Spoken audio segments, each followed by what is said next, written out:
Hello and welcome to Maximum Tupac, the first talking book about Tupac Shakur. It was written and researched by Darren Brooks, music is by Amanda Thompson and it's read by Sean Jones. You can check out our full catalogue on our website at www.chromedreams.co.uk.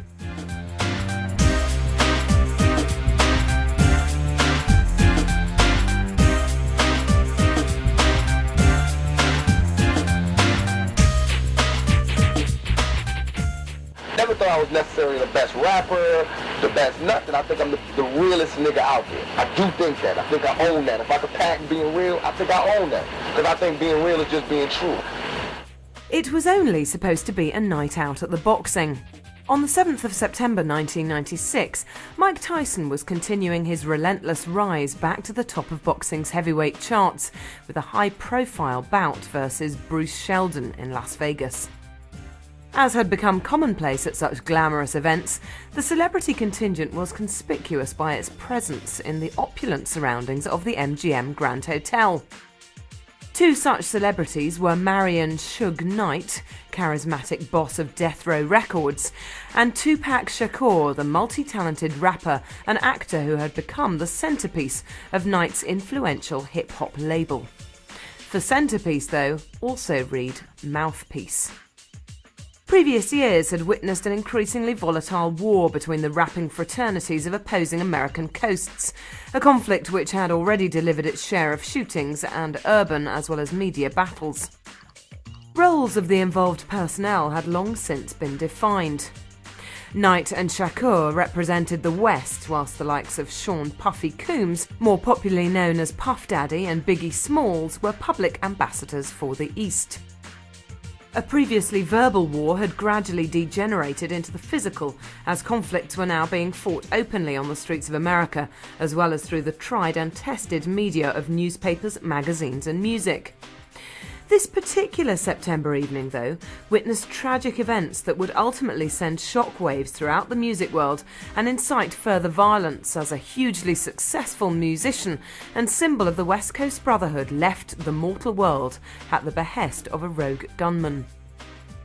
Untimely death has long been acknowledged as a shot in the arm for the career of a musician.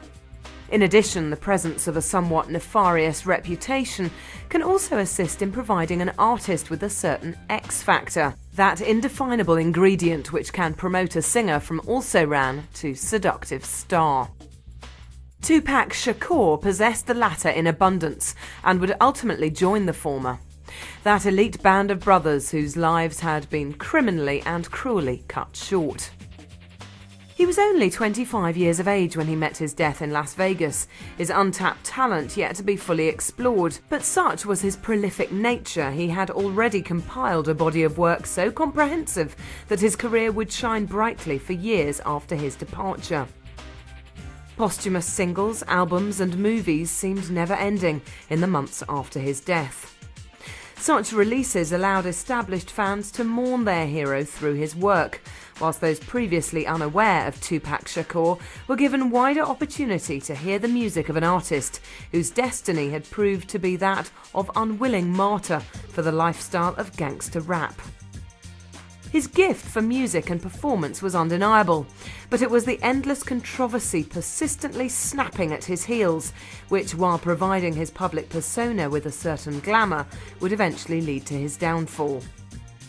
The gang war, having threatened to explode for some years, had been raised to such a level that it seemed only a matter of time until another life was taken.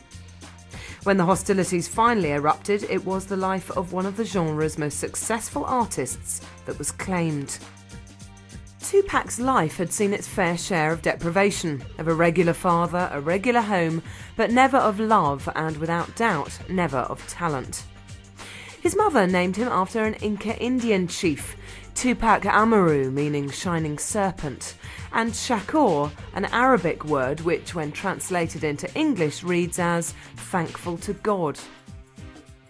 With the support of such spiritual influence, Tupac wasted little time in shining his own unique light onto the world and into the lives of those fortunate enough to be part of his life. It seemed as though he was fully aware that his life was to be short, such was his capacity to fill his existence to the very brim. A candle was lit the very day he was born, and the shining serpent had a life to lead before it burned irrevocably away. Take a deep breath, world. Here comes Tupac Amaru Shakur.